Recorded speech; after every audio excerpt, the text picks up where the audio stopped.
ہاتھ لگاؤ اسے، جلدی کرو ورنہ یہ سانس لینا بند کر دے گا۔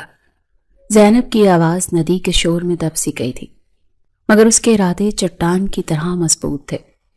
ندی کے تند و تیز دھارے میں بہتے اس وجود کو جب اس نے ساحل پر کھینچا تو اسے اندازہ نہیں تھا کہ وہ اپنی تقدیر بدلنے جا رہی ہے۔ زینب گاؤں کی وہ لڑکی تھی جسے حالات نے وقت سے پہلے ہی بڑا کر دیا تھا۔ اس کے ہاتھ اس اجنبی کے سینے پر دباؤ ڈال رہے تھے تاکہ پھیپڑوں میں بھرا پانی باہر نکل سکے۔ ہر ضرب کے ساتھ وہ دعا کر رہی تھی۔ آخرکار اس شخص نے کھانسا اور پانی کا ایک ریلا اس کے حلق سے باہر نکلا۔ وہ بری طرح زخمی تھا۔ اس کے کپڑے جگہ جگہ سے پھٹے ہوئے تھے اور چہرے پر گہرے زخموں کے نشان تھے جو بتا رہے تھے کہ اس پر کسی نے جان لیوا حملہ کیا ہے۔ اوئے شیرا، بھاگ کر جا اور حکیم چاچا کو لے کر آ، جلدی کر۔ زینب نے پاس کھڑے ایک چھوٹے بچے کو حکم دیا جو خوفزدہ نظروں سے اس ادموئے آدمی کو دیکھ رہا تھا۔ بچہ بھاگا تو زینب نے ایک لمبی سانس لی۔ اس نے اپنے دوپٹے کے پلو سے اجنبی کے ماتھے پر جمی مٹی صاف کی۔ وہ نہیں جانتی تھی کہ یہ وجدان ہے، وہ شخص جس کے پیچھے ایک پورا گینگ ہاتھ دھو کر پڑا تھا اور جس نے اپنی جان بچانے کے لیے ندی کی لہروں کا سہارا لیا تھا۔ تھوڑی ہی دیر میں حکیم صاحب وہاں پہنچ گئے۔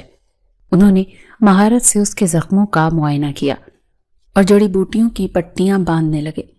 زینب نے جب دیکھا کہ اب وہ محفوظ ہاتھوں میں ہے تو خاموشی سے وہاں سے نکل گئی۔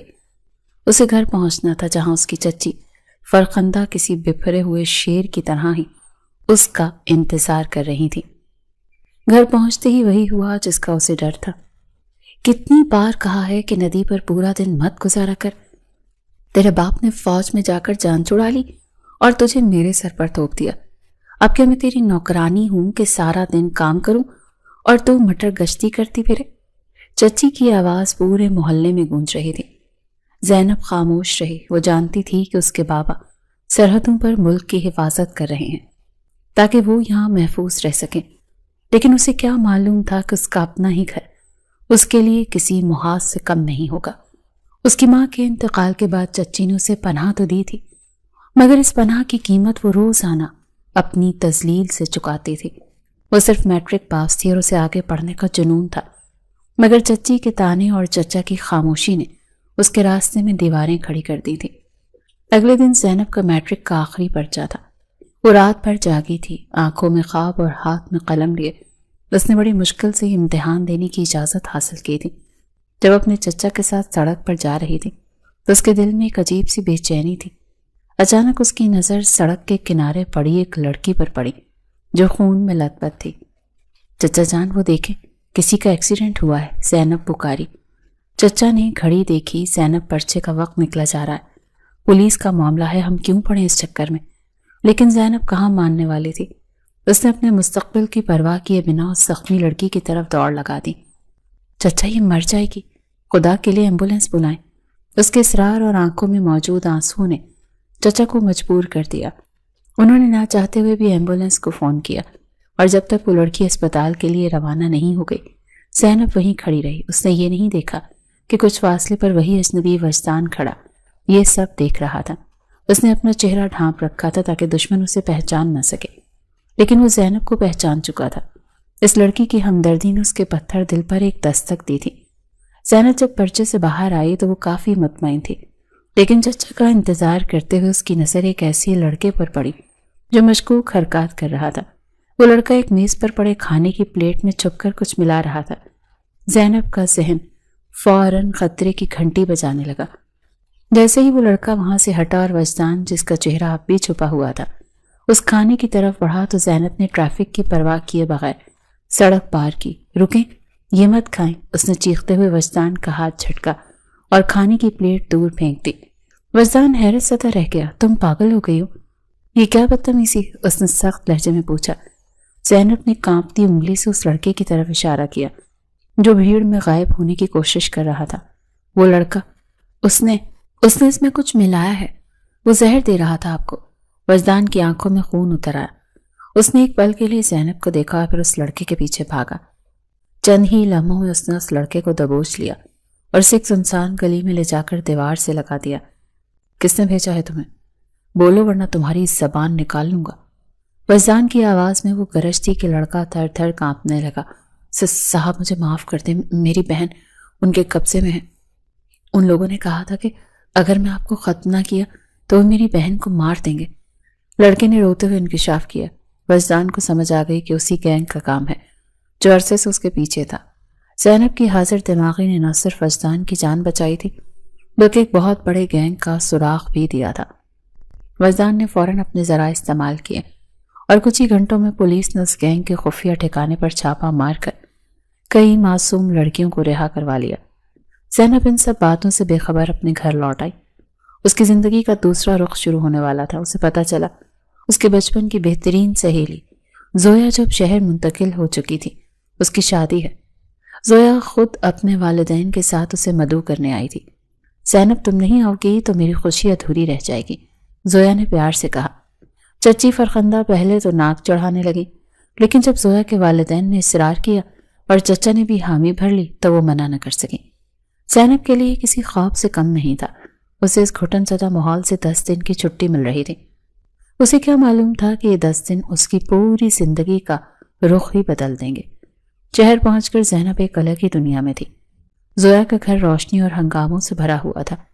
زویا اپنی سہیلی کے حالات سے واقف تھی، اسی لیے اس نے زینب کے لیے بہترین کپڑے پہلے ہی سے خرید کر رکھے تھے۔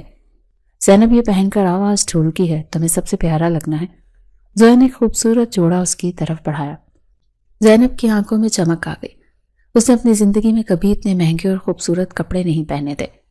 وہ ان 10 دنوں کو بھرپور طریقے سے جینا چاہتی تھی۔ وہ ہنستی گاتی اور ہر رسم میں بڑھ چڑھ کر حصہ لیتی۔ اسے لگ رہا تھا جیسے وہ قید سے آزاد ہو گئی ہے۔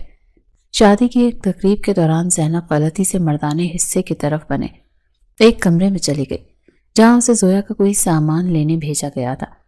وہ جیسے ہی کمرے سے باہر نکلنے لگی، سامنے وجدان کھڑا تھا۔ وہ ابھی نہا کر نکلا تھا اور اس نے شرٹ نہیں پہن رکھی تھی۔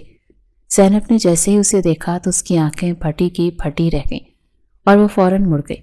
وجدان بھی ہکا بکا رہ گیا۔ اس نے جلدی سے اپنی شرٹ پہنی اور سخت لہجے میں پوچھا، تم یہاں کیا کر رہی ہو؟ تمہیں پتہ نہیں یہ مردانہ حصہ ہے؟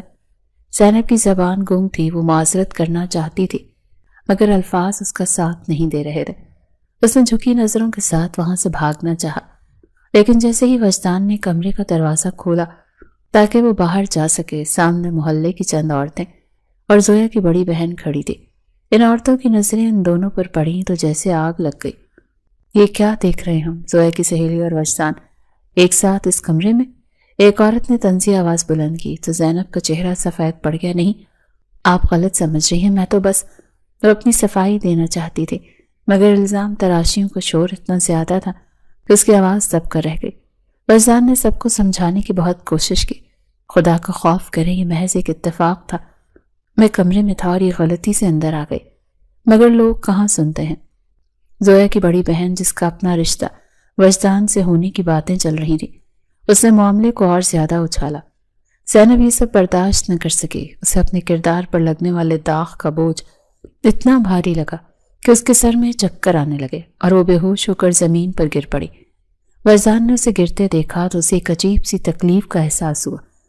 اسے یاد آیا کہ کیسے اس لڑکی نے 2 بار اس کی جان بچائی تھی۔ اسے یاد آیا کہ وہ منظر جب وہ ندی کے کنارے ان کی سانسیں واپس لانے کے لیے لڑ رہی تھی، اور وہ منظر جب اس نے اپنی جان خطرے میں ڈال کر اسے زہریلا کھانا کھانے سے روکا تھا۔ وجدان نے گہرا سانس لیا اور مجمع کی طرف دیکھ کر بلند آواز میں کہا، بند کرو یہ سب۔ اگر تم لوگوں کو لگتا ہے کہ ہم نے کوئی گناہ کیا ہے تو میں اس کا ازالہ کرنے کے لیے تیار ہوں۔ میں زینب سے نکاح کروں گا۔ یہ سنتے ہی وہاں سناٹا چھا گیا۔ زویا کی ماں اور دیگر رشتہ دار حیرت سے اسے دیکھنے لگے۔ وجدان کا یہ فیصلہ صرف انسانی ہمدردی کی بنیاد پر نہیں تھا، بلکہ اسے خود بھی اندازہ نہیں تھا کہ وہ زینب کو پہلی ہی ملاقات سے پسند کرنے لگا تھا۔ اس کی بہادری اور سادگی اس کے دل میں گھر کر چکی تھی۔ نکاح کی خبر جنگل کی آگ کی طرح پھیل گئی۔ جب بھی خبر زینب کے گاؤں پہنچی تو وہاں قیامت ٹوٹ پڑی۔ چچی فرخندہ نے فون پر ہی اپنی اوقات دکھا دی۔ اب اس کالی زبان والی کو یہاں آنے کی ضرورت نہیں۔ جس نے ہمارے خاندان کی ناک کٹوا دی وہ وہیں مرے، اب یا جیے، میرا تو اس سے کوئی واسطہ ہی نہیں۔ زینب کو جب ہوش آیا تو اسے پتا چلا کہ وہ وجدان کی منکوحہ بن چکی ہے۔ اس کی آنکھوں سے آنسو تھمنے کا نام نہیں لے رہے تھے۔ وہ اپنی سہیلی کی شادی میں آئی تھی اور اپنی ہی بربادی کا سامان کر بیٹھی تھی۔ عورتیں اب بھی سرگوشیاں کر رہی تھیں۔ بارات والے دن جب ہر طرف خوشی کا سما تھا، زینب اپنے کمرے میں اکیلی بیٹھی رو رہی تھی۔ اسے لگ رہا تھا اس کی زندگی ختم ہو گئی ہے۔ اسی وقت وجدان کمرے میں داخل ہوا۔ اس نے زینب کو روتے ہوئے دیکھا تو اس کے دل میں ایک ٹیس سی اٹھی۔ تمہارے چچا کل تمہیں لینے آ رہے ہیں، وجدان نے دھیمی آواز میں کہا۔ زینب نے سر اٹھا کر اسے غصے سے دیکھا۔ آپ نے نکاح کے لیے ہاں کیوں کی؟ آپ منع کر دیتے تو شاید میری زندگی اتنی مشکل نہ ہوتی۔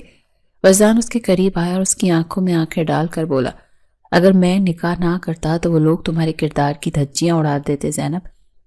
میں وہ نہیں ہونے دے سکتا تھا۔ میں بہت جلدی تمہیں پوری دھوم دھام سے اپنے گھر لے کر جاؤں گا، بس میرا انتظار کرنا۔ زینب کچھ کہنا چاہتی تھی مگر اس کے الفاظ حلق میں پھنس گئے۔ وجدان کی آنکھوں میں اسے ایک ایسی سچائی نظر آئی جس نے اسے خاموش کر دیا۔ وہ وہاں سے اٹھ کر چلی گئی کیونکہ اسے پتا تھا کہ اس کی سہیلی زویا بھی اس واقعے کے بعد اس سے ناراض ہو گئی تھی۔ اگلے دن چچا اسے لینے پہنچے تو ان کا چہرہ غصے سے تمتما رہا تھا۔ وجدان، اسے ابھی طلاق دو، ہمیں ایسی لڑکی کی ضرورت نہیں جس نے ہماری غیرت کا سودا کیا ہو، چچا نے چلاتے ہوئے کہا۔ وجدان نے سرد لہجے میں جواب دیا، زینب میری بیوی ہے، میں اسے طلاق نہیں دوں گا۔ چچا مڑے اور زینب کی طرف دیکھا۔ تم بولو، طلاق مانگو اس سے اور میرے ساتھ واپس چلو، ورنہ بھول جاؤ کہ تمہارا کوئی گھر بھی ہے۔ زینب نے تڑپ کر وجدان کی طرف دیکھا۔ وجدان نے خاموشی سے نفی میں سر ہلایا جیسے اسے ہمت دے رہا ہو۔ زینب نے اپنا سر جھکا لیا اور دھیمی مگر مضبوط آواز میں کہا، میں نہیں جاؤں گی چچا جان۔ چچا نے غصے میں اسے وہیں چھوڑا اور ہمیشہ کے لیے ناتا توڑ کر چلے گئے۔ زینب اب تنہا نہیں، ایک ایسے گھر میں جہاں زویا کی ماں اسے نفرت کی نظر سے دیکھ رہی تھی۔ وجدان نے اس لڑکے کو گریبان سے دبوچ کر دیوار کے ساتھ لگایا تو اس کی آنکھوں میں دہکتے انگارے دیکھ کر لڑکا بری طرح کانپنے لگا۔ بولو، کس نے بھیجا ہے تمہیں؟ اس کھانے میں کیا ملایا تھا؟ وجدان کی آواز کی گرج نے آس پاس کے لوگوں کو بھی ساکت کر دیا۔ صاحب مجھے معاف کر دیں، میری بہن ان کے قبضے میں ہے۔ ان لوگوں نے کہا تھا کہ اگر میں نے آپ کو یہ زہر نہ دیا تو وہ اسے مار دیں گے۔ لڑکے نے روتے ہوئے انکشاف کیا تو وجدان کا ہاتھ ڈھیلا پڑ گیا۔ اس نے ایک نظر دور کھڑی زینب پر ڈالی جو اب بھی خوفزدہ نظروں سے اسے دیکھ رہی تھی۔ وجدان نے فوراً فون نکال کر اپنے کسی خاص آدمی کو اطلاع دی۔ چند ہی منٹوں میں پولیس نے اس لڑکے کی نشاندہی پر اس بڑے سے گینگ کے خفیہ ٹھکانے پر چھاپا مار دیا۔ زینب کی ایک چھوٹی سی مداخلت نے شہر کے ایک بہت بڑے ناسور کو جڑ سے اکھاڑ پھینکا تھا۔ زینب خاموشی سے وہاں سے نکل آئی۔ وہ نہیں جانتی تھی کہ جس شخص کی اس نے آج دوبارہ جان بچائی ہے اس کے دل کے کسی کونے میں نقش ہو چکا ہے۔ گھر پہنچی تو چچی فرخندہ کے تیور وہی پرانے تھے۔ آ گئی میٹرک کی ڈگری لے کر، اب جا کر برتن دھو، کل سے تیرا اس گھر میں نکلنا بند ہے۔ زینب نے کوئی جواب نہیں دیا۔ وہ اب تانوں کی عادی ہو چکی تھی۔ کچھ دن گزرے تھے کہ اچانک گھر کے باہر ایک چمکتی ہوئی گاڑی آ کر رکی۔ زینب کی بہترین سہیلی زویا اپنے والدین کے ساتھ اسے لینے آئی تھی۔ زینب میری شادی ہے اور تم نہ آؤ یہ تو ہو ہی نہیں سکتا، زویا نے اسے گلے لگاتے ہوئے جوش سے کہا تھا۔ فرخندہ چچی نے ناک چڑھائی، بھئی ہمارے پاس فضول وقت نہیں ہے کہ شہروں کی رنگینیوں میں ضائع کریں۔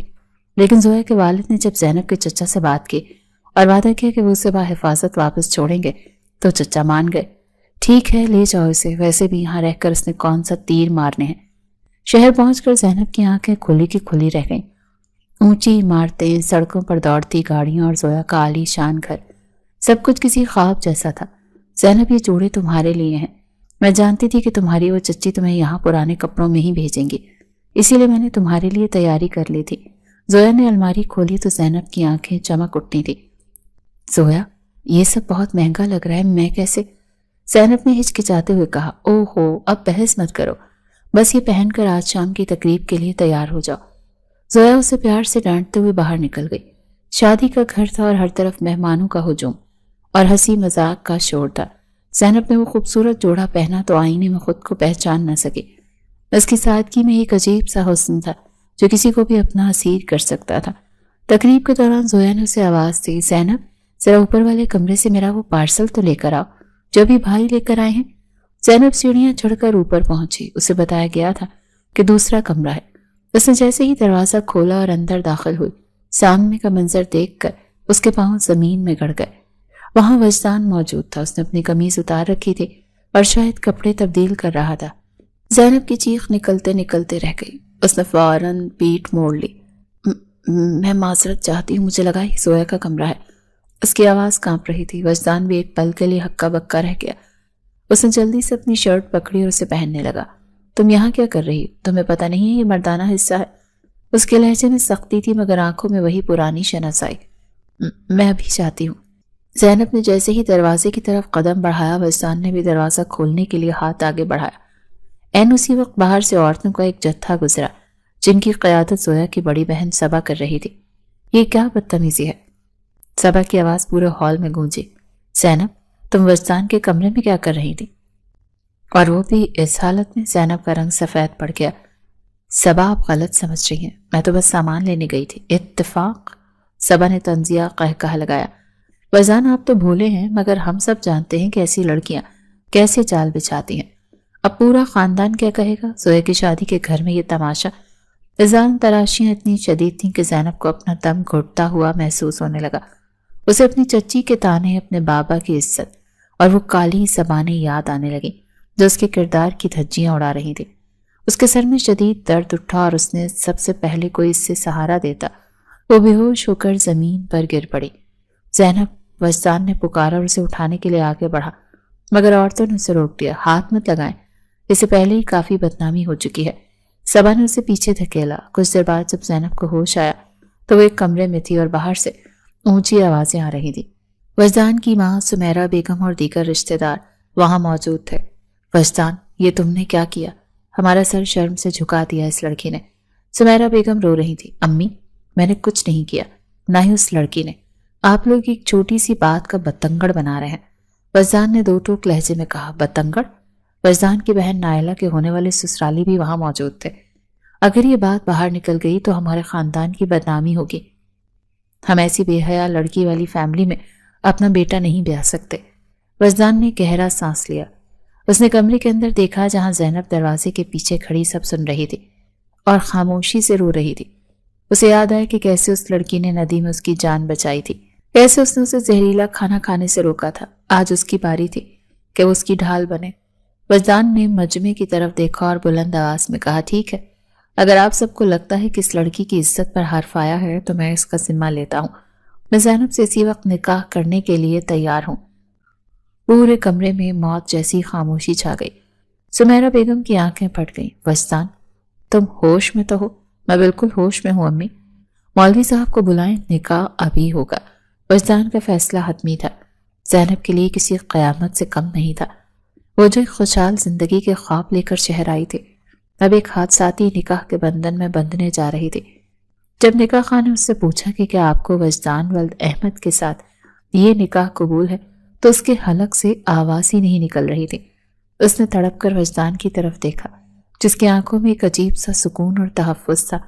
اس نے کانپتے ہوئے لبوں سے قبول ہے کہہ دیا۔ نکاح کی خبر جب گاؤں پہنچی تو فرخندہ چچی نے فون پر ہی آگ لگا دی۔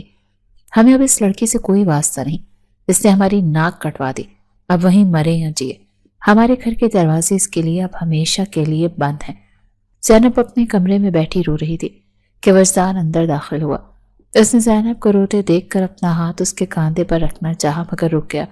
زینب، میں جانتا ہوں تم مجھ سے غصہ ہوگی مگر یقین کرو یہ تمہاری عزت بچانے کا واحد راستہ تھا۔ زینب نے آنسو پونچھ کر اسے دیکھا۔ عزت تو تب بھی بچ جاتی اگر آپ ان لوگوں کو سچ پر یقین دلاتے۔ اب میرا کیا ہوگا؟ میرے اپنے مجھے چھوڑ چکے ہیں، تم اکیلی نہیں ہو زینب، وجدان نے سنجیدگی سے کہا۔ کل تمہارے چچا تمہیں لینے آ رہے ہیں، وہ طلاق کا مطالبہ کریں گے، تم نے بس خاموش رہنا ہے، باقی میں سنبھال لوں گا۔ میں تمہیں بہت جلد یہاں سے پوری دھوم دھام کے ساتھ لے کر جاؤں گا۔ زینب کچھ کہنا چاہتی تھی مگر وجدان باہر نکل چکا تھا۔ اگلی صبح جب چچا وہاں پہنچے تو ان کا غصہ ساتویں آسمان پر تھا۔ وجدان، اسے طلاق دو، ہم اسے اپنے ساتھ لے جا رہے ہیں۔ وجدان نے سرد لہجے میں جواب دیا، طلاق نہیں ملے گی چچا جان، زینب میری بیوی ہے اور اب وہ یہیں رہے گی۔ چچا نے زینب کی طرف دیکھا۔ زینب بولو، طلاق مانگو اس سے زینب۔ زینب نے سر جھکا لیا۔ اس کی نظریں وجدان کی آنکھوں پر پڑیں جو اسے انکار کرنے کا ہی اشارہ کر رہی تھی۔ میں نہیں جاؤں گی۔ زینب کی آواز دھیمی تھی مگر اس میں ایک فیصلے کی جھلک تھی۔ ٹھیک ہے، تو پھر آج سے تمہارا ہم سے کوئی رشتہ نہیں، تم ہمارے لیے مر چکی ہو۔ چچا غصے میں پیر پٹکتے ہوئے وہاں سے نکل گئے۔ زینب اب اس بڑے گھر میں بالکل تنہا رہ گئی تھی جہاں سمیرہ بیگم کی نفرت اور نائلہ کی سازشیں اس کا استقبال کر رہی تھیں، لیکن وجدان کا وہ ایک جملہ اس کے دل میں امید کی کرن کی طرح روشن تھا۔ میں تمہیں یہاں سے پوری دھوم دھام کے ساتھ لینے آؤں گا۔ شہر کی عالیشان کوٹھی کی دیواریں زینب کے لیے کسی زندان سے کم نہیں تھی۔ نکاح کے چند ہی روز گزرے تھے مگر اسے محسوس ہوتا تھا جیسے وہ برسوں سے اس قید میں ہے۔ زویا کی شادی کی رونقیں مان پڑ چکی تھی اور اب گھر میں صرف طنز کے تیر اور نفرت کی باز گشت باقی تھی۔ کتنی دیر لگتی ہے ایک چائے بنانے میں؟ گاؤں میں کہ سارا دن ندی کے کنارے بیٹھ کر صرف خواب دیکھتی تھی یا کچھ کام بھی سیکھ رکھا ہے؟ سمیرہ بیگم کی آواز کچن کے دروازے پر کسی کوڑے کی طرح گونجی۔ زینب نے کانپتے ہاتھوں سے کپ ٹرے میں رکھے اور سر جھکا کر ان کے سامنے آ کر کھڑی ہوئی۔ امی، وہ چائے پتی ختم ہو گئی تھی، اسی لیے ڈھونڈنے میں دیر ہو گئی۔ زینب نے تبھی آواز میں صفائی پیش کرنی چاہی۔ امی مت کہو مجھے، ابھی اس گھر میں تمہیں یہ رتبہ نہیں ملا۔ سمیرہ بیگم نے حقارت سے ٹرے اٹھائی۔ تمہاری وجہ سے میری نائلہ کا رشتہ ٹوٹ گیا۔ وہ گھر والے صاف کہہ گئے کہ جس گھر کے لڑکے نے ایسی اجلت میں اور ایسی لڑکی سے نکاح کیا ہو وہاں وہ اپنی بیٹی نہیں دیں گے۔ نائلہ کا بسا بسایا گھر اجاڑ کر اب یہاں مظلوم بننے کا ڈرامہ مت کرو۔ زینب کی آنکھوں میں آنسو بھر آئے مگر وہ ضبط کر گئی۔ اسے یاد آیا کہ یہ وٹے سٹے کا رشتہ تھا۔ ایک طرف وجدان کا رشتہ زویا کی بڑی بہن صبا سے طے تھا اور دوسری طرف وجدان کی بہن نائلہ کا رشتہ صبا کے دیور سے۔ زینب اور وجدان کے نکاح سے یہ توازن بگڑ گیا تھا جس کی وجہ سے نائلہ کا رشتہ بھی ٹوٹ گیا۔ بھابھی، یہاں فرش پر ابھی تک پانی گرا ہوا ہے، کیا آپ چاہتی ہیں کہ میں گر کر اپنی ٹانگ توڑوا لوں؟ نائلہ کچن میں داخل ہوئی تو اس کے لہجے میں وہی زہر تھا جو سمیرہ بیگم کی باتوں میں تھا۔ میں ابھی صاف کر دیتی ہوں نائلہ۔ زینب نے جھک کر کپڑا اٹھایا۔ نائلہ نہیں، نائلہ باجی کہو، تم سے بڑی ہوں میں اور رشتے میں تمہاری نند ہوں۔ اگر وجدان بھائی نے تمہیں سر پر چڑھا رکھا ہے تو یہ مت سمجھنا کہ ہم بھی تمہاری غلامی کریں گے۔ نائلہ نے پیر پٹکتے ہوئے کہا اور فرش سے پانی نکالنے لگی۔ اسی دوران زویا وہاں آئی۔ اس کا رویہ پہلے جیسا سخت نہیں تھا، شاید اسے اپنی سہیلی کی حالت دیکھ کر کچھ ترس آ رہا تھا۔ نائلہ، آپ کیوں اسے اتنا تنگ کر رہی ہیں؟ جو ہوا اس میں زینب کا کیا قصور تھا؟ تم تو چپ ہی رہو زویا، تمہاری اس چہیتی سہیلی نے ہمارے خاندان کی عزت مٹی میں ملا دی ہے۔ وحسان بھائی کو تو جیسے اس نے جادو کر دیا ہے۔ نائلہ نے غصے سے زویا کو دیکھا اور باہر نکل گئی۔ زینب خاموشی سے اپنا کام کرتی رہی۔ رات دیر تک وجدان گھر نہیں آیا تھا۔ وہ کمرے میں بیٹھی اس کا انتظار کر رہی تھی کہ اچانک اسے کچن سے کسی چیز کے گرنے کی آواز آئی۔ وہ بھاگ کر کچن میں پہنچی تو دیکھا کہ نائلہ چولہے پر کچھ پکا رہی تھی۔ آپ یہاں کیا کر رہی ہیں نائلہ؟ مجھے کہہ دیتی، میں بنا دیتی۔ زینب نے آگے بڑھ کر مدد کرنا چاہی۔ دور رہو مجھ سے، تمہاری مجھے مدد کی ضرورت نہیں ہے۔ نائلہ نے ایک دم سے فرائنگ پین اٹھایا جس میں کھولتا ہوا تیل تھا۔ دیکھو ذرا، تمہاری وجہ سے میری زندگی برباد ہو گئی اور تم یہاں ملکہ بن کر گھوم رہی ہو۔ نائلہ کی آنکھوں میں ایک عجیب سی وحشت تھی۔ اس نے جان بوجھ کر ہاتھ کو جھٹکا دیا اور گرم تیل کا ایک بڑا حصہ زینب کے پاؤں پر جا گرا۔ زینب کی ایک دلسوز چیخ نکلی اور وہ فرش پر بیٹھ گئی۔ ہائے میرا پاؤں! درد کی شدت اتنی زیادہ تھی کہ اس کی آنکھوں کے سامنے اندھیرا چھانے لگا۔ اوہ، یہ کیا ہو گیا؟ میں نے تو بس ہاتھ ہلایا تھا، تم خود ہی سامنے آ گئی تھی۔ نائلہ نے مصنوعی حیرت سے کہا مگر اس کے چہرے پر ایک فاتحانہ مسکراہٹ تھی۔ شور سن کر سمیرہ بیگم اور زویا بھی وہاں پر پہنچ گئیں۔ کیا ہوا؟ یہ چیخیں کیسی ہیں؟ سمیرہ بیگم نے پوچھا۔ امی دیکھیں، زینب نے میرا ہاتھ پکڑنے کی کوشش کی اور تیل اس کے پاؤں پر گر گیا۔ نائلہ نے فوراً جھوٹ بول دیا۔ زینب شدت درد سے تڑپ رہی تھی، وہ کچھ بولنے کی پوزیشن میں نہیں تھی۔ سمیرہ بیگم نے ایک نظر زینب کے سرختے پاؤں پر ڈالی اور بے نیازی سے بولی، اتنا شور مچانے کی ضرورت نہیں، جا کر ٹھنڈا پانی ڈالو، ٹھیک ہو جائے گا۔ نائلہ تم کمرے میں چلو۔ زویا آگے بڑھی اور زینب کو سہارا دے کر نل کے پاس لے گئی۔ زینب تم ٹھیک تو ہو؟ نائلہ نے یہ کیا کیا؟ زویا کی آواز میں ہمدردی تھی۔ زویا بہت درد ہو رہا ہے، زینب سسکیاں لے رہی تھی۔ رات کے پچھلے پہر جب وجدان گھر داخل ہوا تو پورے گھر میں خاموشی تھی۔ وہ سیدھا اپنے کمرے میں گیا تو دیکھا زینب بیڈ پر نیم دراز ہے اور اس کے پاؤں پٹیوں میں لپٹے ہوئے ہیں۔ اس کا چہرہ آنسوؤں سے بھیگا ہوا تھا اور وہ درد کی وجہ سے سو نہیں پا رہی تھی۔ زینب یہ کیا ہوا؟ وجدان نے گھبرا کر اس کے پاس بیٹھتے ہوئے پوچھا۔ زینب نے اسے دیکھا تو ضبط کا بندھن ٹوٹ گیا۔ وہ اس کے سینے سے لگ کر پھوٹ پھوٹ کر رونے لگی۔ وجدان نے بے چینی سے اس کا سر تھپتھپایا۔ بتاؤ مجھے، یہ چوٹ کیسے لگی؟ زینب نے ہچکیوں کے درمیان سارا واقعہ سنا دیا۔ وہ جانتی تھی کہ اگر وہ خاموش رہی تو نائلہ کے حوصلے اور بڑھ جائیں گے۔ وجدان کا چہرہ غصے سے تمتما اٹھا، اس کی مٹھیوں میں جان آ گئی تھی۔ نائلہ نے یہ سب جان بوجھ کر کیا اور امی نے تمہیں ڈاکٹر کے پاس لے جانے کی زحمت تک نہیں کی۔ وجدان کی آواز میں وہ سردی تھی جو طوفان سے پہلے آتی ہے۔ وہ جھٹکے سے اٹھا اور کمرے سے باہر نکل گیا۔ وجدان رکے، بات سنے۔ زینب نے اسے روکنا چاہا مگر وہ جا چکا تھا۔ وجدان نے سمیرہ بیگم کے کمرے کا دروازہ زور سے بجایا۔ امی باہر آئیں۔ سمیرہ بیگم ہڑبڑا کر باہر نکلی۔ کیا ہوا وجدان؟ اس وقت یہ شور کیوں مچایا ہوا ہے؟ نائلہ بھی اپنے کمرے سے باہر آ گئی۔ شور میں نے نہیں، اس ظلم نے مچایا ہے جو اس گھر میں میری بیوی کے ساتھ ہو رہا ہے۔ وجدان نے نائلہ کی طرف اشارہ کیا۔ نائلہ تمہاری ہمت کیسے ہوئی زینب پر گرم تیل گرانے کی؟ بھائی وہ تو اتفاق تھا، نائلہ نے ہکلاتے ہوئے کہا۔ اتفاق نہیں تھا، میں تمہاری فطرت سے واقف ہوں۔ اور امی، آپ نے اسے اسپتال لے جانا بھی ضروری نہیں سمجھا؟ کیا انسانیت ختم ہو گئی ہے آپ لوگوں میں؟ وجدان کی گرج پورے گھر میں گونج رہی تھی۔ تم ایک معمولی لڑکی کے لیے اپنی ماں اور بہن پر چلا رہے ہو؟ سمیرہ بیگم نے سینے پر ہاتھ رکھ کر کہا۔ وہ منحوس قدموں والی لڑکی جب سے آئی ہے اس گھر کا سکون برباد ہو گیا ہے۔ اگر وہ منحوس ہے تو پھر میں بھی اس منحوسیت کا حصہ بننا چاہتا ہوں۔ وجدان نے دو ٹوک لہجے میں کہا۔ امی، میں نے آپ سے ہمیشہ ادب سے بات کی ہے مگر آج آپ نے حد پار کر دی ہے۔ اگر آپ کو لگتا ہے کہ زینب اس گھر کے لیے بوجھ ہے تو آج کے بعد وہ یہاں نہیں رہے گی۔ تو کیا تم اسے طلاق دے رہے ہو؟ نائلہ کی آنکھوں میں چمک آئی۔ نہیں، میں اسے لے کر یہاں سے جا رہا ہوں۔ جہاں اس کی عزت ہوگی وہیں میرا گھر ہوگا۔ وجدان کا فیصلہ پتھر پر لکیر تھا۔ سمیرہ بیگم تو ہکا بکا رہ گئی تھی۔ وجدان، تم ہوش میں تو ہو؟ ایک لڑکی کے لیے اپنی ماں کا گھر چھوڑ رہے ہو؟ ماں کا گھر تب تک گھر ہوتا ہے جب تک وہاں انصاف ہو۔ جہاں میری بیوی کا پاؤں جلایا جائے اور اسے تانے دیے جائیں وہ میرے لیے گھر نہیں ہے۔ وجدان واپس اپنے کمرے میں گیا اور الماری سے اپنا اور زینب کا سامان نکال کر بیگ میں ڈالنے لگا۔ زینب اسے حیرت سے دیکھ رہی تھی۔ وجدان، آپ کیا کر رہے ہیں؟ آپ میرے لیے اپنی ماں سے لڑ رہے ہیں۔ میں تمہارے لیے نہیں، حق کے لیے لڑ رہا ہوں زینب۔ چلو ہم ابھی یہاں سے نکل رہے ہیں۔ وجدان نے بیگ اٹھایا اور زینب کو سہارا دے کر کمرے سے باہر آیا۔ صحن میں سمیرہ بیگم کھڑی رو رہی تھی مگر وجدان کے قدم نہیں ڈگمگائے۔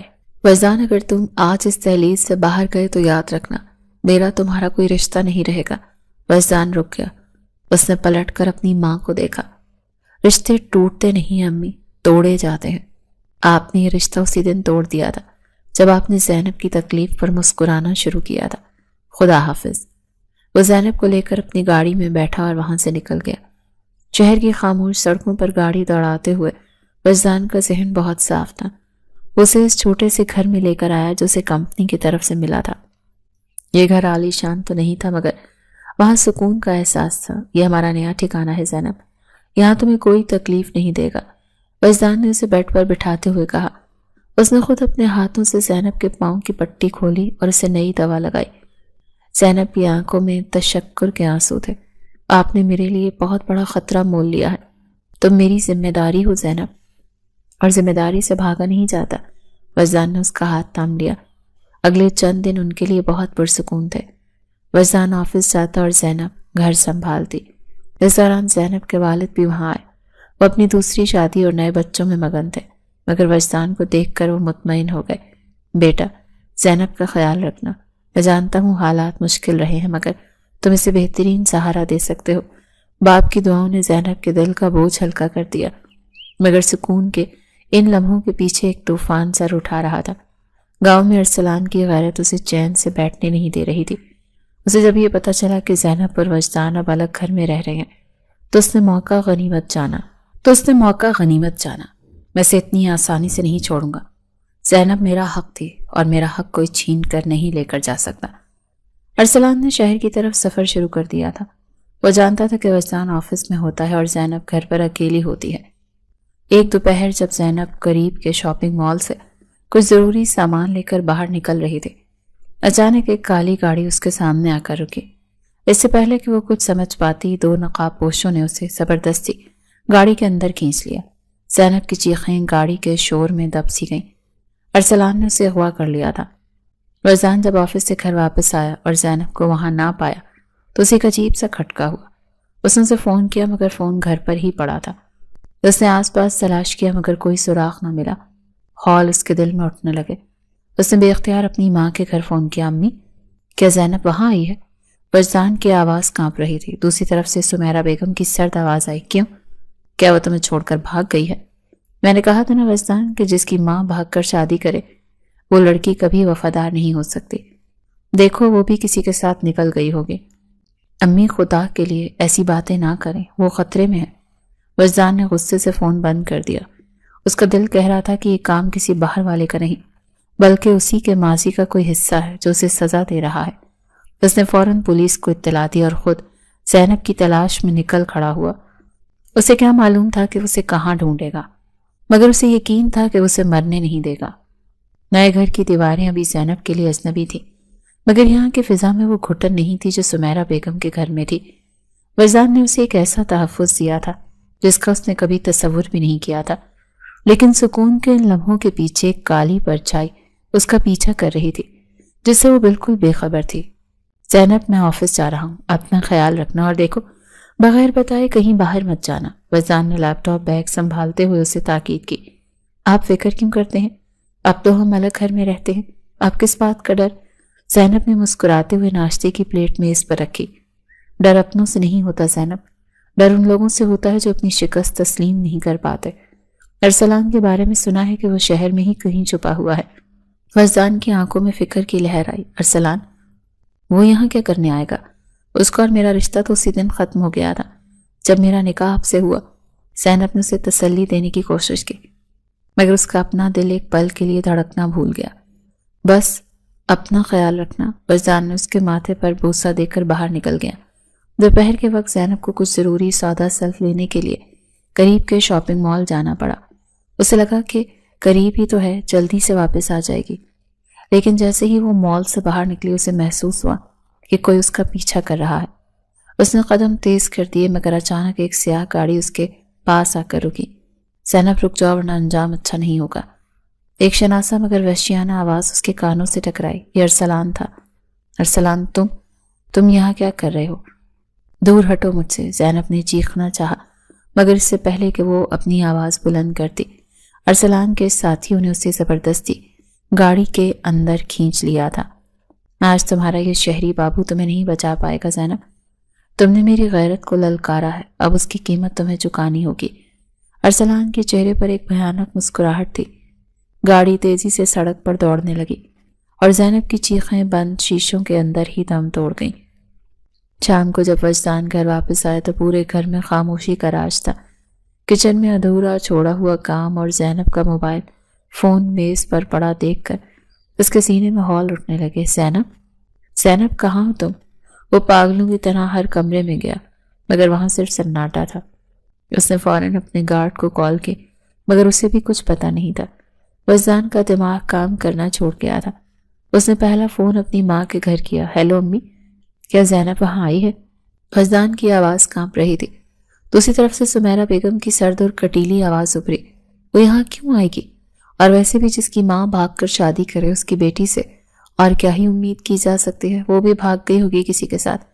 تمہیں دھوکہ دے گئی ہے وہ۔ وجدان، سمجھ کیوں نہیں جاتے؟ امی خدا کے لیے اپنی زبان کو لگام دیں، زینب ایسی نہیں ہے، وہ خطرے میں ہے۔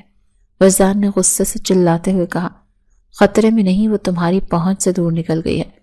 نائلہ ٹھیک کہتی تھی، گاؤں کی لڑکیاں شہر آ کر ایسے ہی رنگ دکھاتی ہیں۔ اب ڈھونڈتے پھرو اسے، میری طرف سے تو وہ مر جائے تو بہتر ہے۔ سمیرہ بیگم نے زہریلے لہجے میں کہہ کر فون پٹخ دیا۔ وجدان نے غصے میں اپنا فون دیوار پر دے مارا۔ اسے اپنی ماں کے اس رویے پر حیرت تھی، نہ دکھ، اسے صرف زینب کی فکر کھائے جا رہی تھی۔ وہ جانتا تھا کہ اگر زینب اپنی مرضی سے گئی ہوتی تو اپنا فون کبھی نہ چھوڑتی۔ ارسلان، اس نے دانت پیستے ہوئے کہا۔ اسے یقین تھا کہ یہ اسی کا کام ہے۔ اس نے فوراً اپنے ایک دوست کو کال کی جو پولیس میں تھا اور اسے ساری صورتحال سے آگاہ کیا۔ وجدان، سکون سے بات سنو، ہم نے سی سی ٹی وی کیمروں کی فوٹیج چیک کی ہے۔ ایک سیاہ گاڑی اسے مال کے باہر سے لے کر نکلی ہے اور وہ شہر سے باہر جانے والی کوئی ہائی وے کی طرف گئی ہے۔ اس کے دوست نے اطلاع دی، مجھے لوکیشن بھیجو، میں ابھی وہاں پہنچ رہا ہوں۔ وجدان نے گاڑی کی چابیاں اٹھائیں اور دیوانہ وار باہر کی طرف بھاگا۔ رات کا اندھیرا گہرا ہو رہا تھا اور وجدان کی گاڑی کی رفتار اس کے دل کی دھڑکنوں کے ساتھ مقابلہ کر رہی تھی۔ وہ بار بار زینب کا چہرہ یاد کر رہا تھا، وہ ندی کا کنارہ، وہ پہلی ملاقات، وہ نکاح کا لمحہ۔ اسے محسوس ہو رہا تھا جیسے اس کی روح اس سے جدا ہو رہی ہے۔ ہائی وے کے ایک سنسان موڑ پر اسے وہی سیاہ گاڑی کھڑی نظر آئی۔ اس نے زوردار بریک ماری۔ گاڑی سے اترتے ہی اسے دور ایک پرانے گودام کی مدھم سی روشنی دکھائی دی۔ اگر اسے خراش بھی آئی ارسلان تو میں تمہارے پورے خاندان کو نشان عبرت بنا دوں گا۔ وجدان نے اپنے تحفظ کے لیے رکھے پستول سنبھالی اور دبے قدموں گودام کی طرف بڑھنے لگا۔ اندر سے ارسلان کے قہقہوں کی آواز آ رہی تھی۔ دیکھو زینب، تمہارا وہ شہزادہ ابھی تک تمہیں ڈھونڈ رہا ہوگا اور تم یہاں میرے سامنے بے بس بیٹھی ہو۔ اب بولو، کون بچائے گا تمہیں؟ میرا اللہ بچائے گا مجھے۔ زینب کی آواز میں لرزش تھی مگر ہمت ابھی باقی تھی۔ اور وجدان، وہ تمہیں کبھی معاف نہیں کرے گا۔ معافی تو اسے مانگنی ہوگی جب وہ تمہاری لاش دیکھے گا۔ ارسلان نے ایک وزنی راڈ اٹھائی اور زینب کی طرف بڑھا۔ وجدان نے مزید انتظار نہیں کیا، اس نے ایک زوردار لات مار کر گودام کا بوسیدہ دروازہ کھول دیا۔ ارسلان، رک جاؤ۔ گودام کے اندر ایک دم سناٹا چھا گیا۔ ارسلان مڑا تو اس کی آنکھوں میں وحشت تھی۔ زینب نے تڑپ کر وجدان کی طرف دیکھا۔ وجدان، چلے جائیں یہاں سے، ان کے پاس ہتھیار ہیں، تمہیں چھوڑ کر کہیں نہیں جاؤں گا زینب۔ وجدان کی نظریں ارسلان پر جمی تھیں۔ ارسلان، یہ تمہارا اور میرا مقابلہ ہے، اس لڑکی کو چھوڑ دو۔ مقابلہ؟ مقابلہ تو اب شروع ہوا ہے وجدان۔ ارسلان نے زینب کے بالوں سے اسے پکڑا اور اسے ڈھال بنا کر کھڑا ہو گیا۔ ایک قدم بھی آگے بڑھے تو میں اسے ختم کر دوں گا۔ وجدان کے پاؤں وہیں جم گئے۔ اس کی زندگی ایک ایسے موڑ پر کھڑی تھی جہاں ایک غلط فیصلہ سب کچھ برباد کر سکتا تھا۔ گودام کے حفظ زدہ ماحول میں ارسلان کا جنون اپنی حدیں چھو رہا تھا۔ اس نے زینب کا بازو سختی سے جکڑ رکھا تھا اور اسے زبردستی گودام کی پشت پر کھڑی گاڑی کی طرف گھسیٹ رہا تھا۔ زینب کی آنکھوں میں خوف تو تھا مگر اس نے ہمت نہیں ہاری تھی۔ ارسلان، یہ راستہ تمہیں صرف تباہی کی طرف لے جائے گا۔ بزدلوں کی طرح مجھے چھپا کر تم کیا ثابت کرنا چاہتے ہو؟ زینب کی آواز میں لرزش کے بجائے ایک للکار تھی۔ خاموش ہو جاؤ زینب، تم نے جس شہری بابو کے غرور میں مجھے ٹھکرایا ہے، آج میں اس کا غرور خاک میں ملا دوں گا۔ ارسلان نے جیسے ہی اسے گاڑی میں دھکیلنا چاہا، گودام کی آہنی دروازہ ایک زوردار دھماکے سے کھلا۔ اسے ہاتھ بھی مت لگانا ارسلان، وجدان کی گرجدار آواز نے گودام کی دیواروں کو ہلا کر رکھ دیا۔ وہ اکیلا نہیں تھا، اس کے پیچھے پولیس کی نفری بھی موجود تھی۔ ارسلان نے بوکھلا کر زینب کو اپنے سامنے ڈھال بنانا چاہا مگر وجدان نے مہلت نہ دی۔ وہ بجلی کی سی تیزی سے آگے بڑھا اور ارسلان کا بازو مروڑ کر اسے زینب سے دور کر دیا۔ اس سے پہلے کہ ارسلان کوئی جوابی وار کرتا، پولیس نے اسے دبوچ لیا۔ اس سارے ہنگامے میں زینب کا پاؤں پھسلا اور وہ زمین پر گری جس سے اس کا سر قریب پڑی ایک لکڑی کی پیٹی سے ٹکرا گیا۔ وہ بے ہوش نہیں ہوئی تھی مگر صدمے اور درد کی شدت سے اس کی آنکھوں کے سامنے اندھیرا چھانے لگا۔ زینب، وجدان نے تڑپ کر اسے سہارا دیا۔ اس بار کوئی خون نہیں بہا تھا، کوئی گولی نہیں چلی تھی مگر زینب کے چہرے کی زردی وجدان کا کلیجہ چیرنے کے لیے کافی تھی۔ اسپتال کے ویٹنگ ایریا میں سمیرہ بیگم بے چینی سے ٹہل رہی تھی۔ نالا اور زویا بھی وہیں موجود تھیں۔ جب انہیں پتہ چلا کہ زینب نے ارسلان کے سامنے جھکنے کے بجائے وجدان کا نام پکارا اور اسے بچانے کی خاطر خود کو خطرے میں ڈالا تو ان کے دلوں میں موجود نفرت کی برف پگھلنے لگی تھی۔ وجدان وارڈ سے باہر نکلا تو اس کا چہرہ سفید تھا۔ سمیرہ بیگم لپک کر اس کے پاس پہنچی۔ وجدان، کیسی ہے وہ؟ ڈاکٹر نے کیا کہا؟ وجدان نے خاموشی سے اپنی ماں کو دیکھا۔ اس کی آنکھوں میں وہ گلا تھا جو لفظوں کا محتاج نہیں تھا۔ وہ ٹھیک ہے امی، لیکن وہ ٹوٹ گئی ہے۔ وہ لڑکی جس نے ندیم اجنبی کی جان بچائی، جس نے سڑک پر تڑپتی لڑکی کی مدد کی، جس نے مجھے زہر سے بچایا، آج وہ اپنے ہی اپنوں کے تانوں سے ہار گئی ہے۔ سمیرہ بیگم کی آنکھوں سے پشیمانی کے آنسو بہہ نکلے۔ مجھے معاف کر دو وجدان، میں نے اس ہیرا لڑکی کو پہچاننے میں بہت دیر کر دی۔ نائلہ دیکھو اپنی بھابھی کو، وہ ہم سے کتنی بہتر نکلی۔ نائلہ نے سر جھکا لیا۔ بھائی، میں نے زینب کے ساتھ جو کیا اس کا پچھتاوا مجھے تا حیات رہے گا۔ کیا وہ ہمیں معاف کر دیں گی؟ وجدان نے گہری سانس لی۔ زینب کا دل بہت بڑا ہے نائلہ، وہ معاف کر دے گی، مگر کیا تم لوگ آپ اسے وہ مقام دے پاؤ گے جس کی وہ حقدار ہے۔ سمیرہ بیگم نے پختہ لہجے میں کہا، اب زینب اس گھر کی بہو نہیں، میری بیٹی بن کر رہے گی۔ اگلے دن جب زینب کو ہوش آیا اور اس نے اپنے سر پر سمیرہ بیگم کا مہربان ہاتھ محسوس کیا تو اسے لگا کہ جیسے وہ کوئی خواب دیکھ رہی ہوں۔ سمیرہ بیگم نے اس کے ماتھے پر بوسہ دیا اور دھیمی آواز میں بولی، بیٹی مجھے معاف کر دو، میں نے تمہارے کردار پر بات کی، حالانکہ تم تو اس گھر کی لاج نکلی۔ زینب کی آنکھوں میں آنسو آ گئے۔ اس نے سمیرہ بیگم کا ہاتھ تھام کر اپنے گال سے لگا لیا، امی مجھے بس آپ کا پیار چاہیے تھا، مجھے کسی سے کوئی گلہ نہیں۔ نائلہ نے بھی آگے بڑھ کر زینب کا ہاتھ تھاما، بھابی مجھے معاف کر دیں، میں نے جان بوجھ کر آپ کو تکلیف پہنچائی۔ گھر کی فضا جو کبھی زہر آلود تھی اب محبت کی خوشبو سے مہکنے لگی تھی۔ سمیرہ بیگم نے وہیں اعلان کیا، جیسے ہی زینب مکمل صحتیاب ہوگی ان کی شادی کی ایک باقاعدہ اور شاندار تقریب ہوگی تاکہ پورے شہر کو پتہ چلے کہ زینب وجدان کی زندگی ہے۔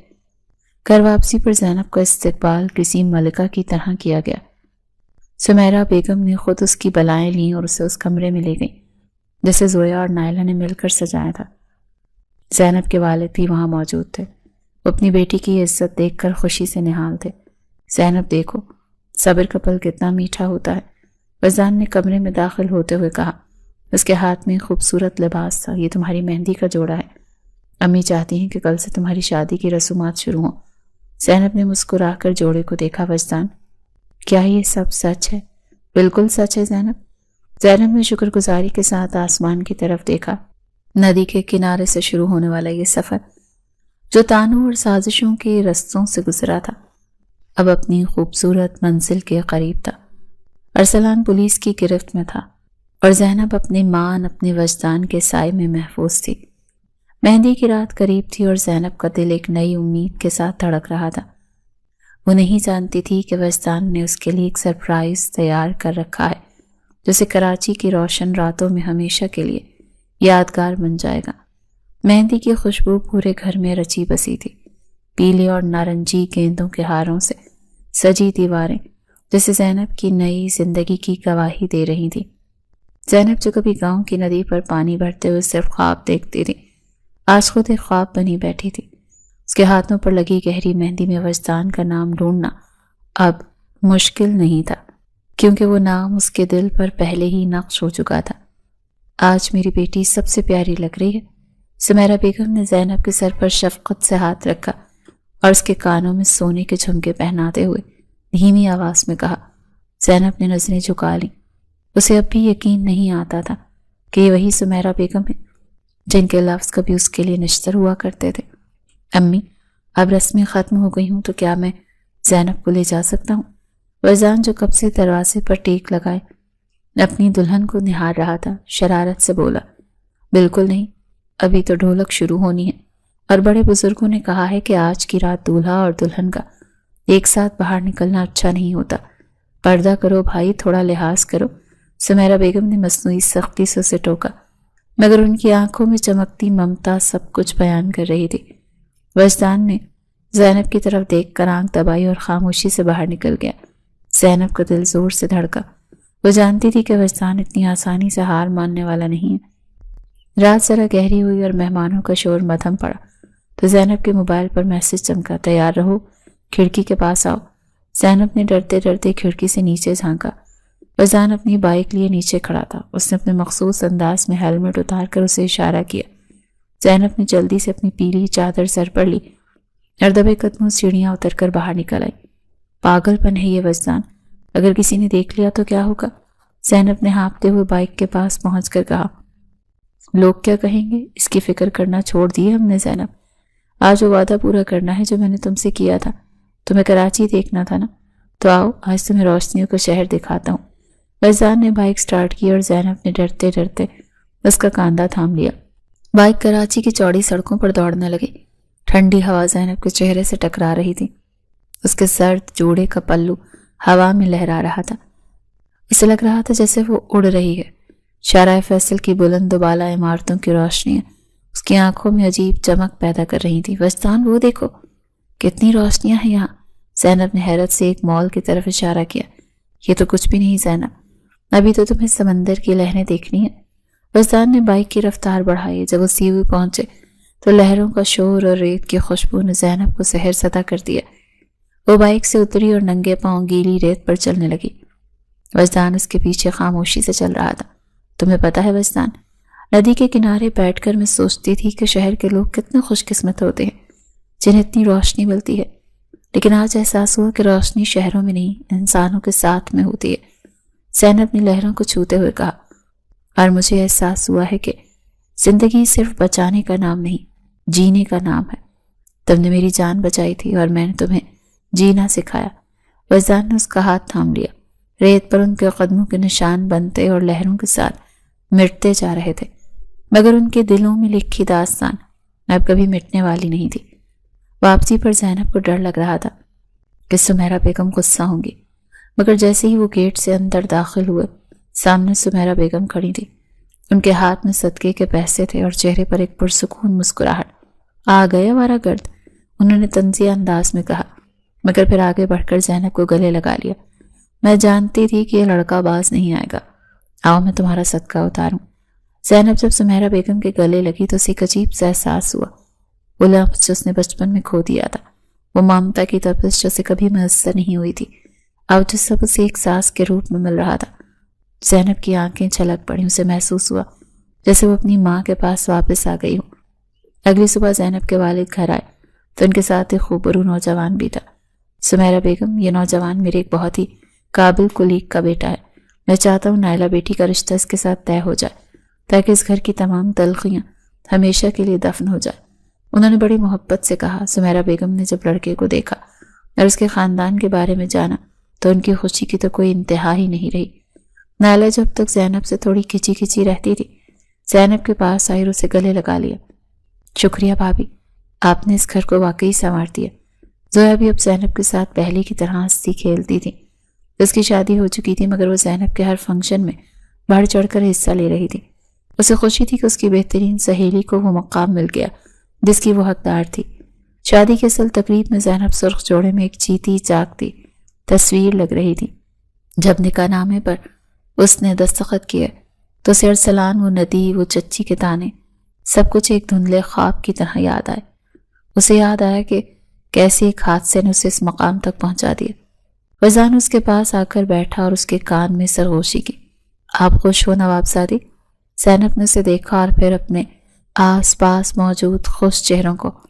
اس کے والد، سمیرہ بیگم، نائلہ، زویا، سب اس کی خوشی میں خوش تھے۔ بہت خوش ہوں وزدان، مجھے لگتا ہے کہ اللہ نے مجھے وہ سب دیا ہے جو میں نے کبھی مانگا بھی نہیں تھا، زینب نے انتہائی دھیمی آواز میں جواب دیا۔ ان کی زندگی اب ایک ایسے راستے پر تھی جہاں کوئی دشمن نہیں تھا، کوئی سازش نہیں تھی۔ زینب نے کراچی کی ان روشنیوں میں اپنی منزل ڈھونڈ لی تھی اور وجدان نے اس سادہ سی لڑکی میں اپنا پورا جہان پا لیا تھا۔ ندی کے ٹھنڈے پانی سے شروع ہونے والی یہ کہانی کراچی کے گرم سمندر کے کنارے ایک مضبوط رشتے میں ڈھل چکی تھی۔ اب ان کے سامنے ایک نئی صبح تھی جس کی ہر کرن صرف اور صرف اعتبار اور محبت کے رنگوں سے سجی ہوئی تھی۔ زینب نے اپنے ہاتھ کی مہندی کو دیکھا جس کا رنگ اب مزید گہرا ہو چکا تھا، بالکل اسی محبت کی طرح جب ان کی زندگی کا واحد سچ بن چکی تھی۔ وہ جانتی تھی کہ آنے والا کل اب صرف ان کا ہے۔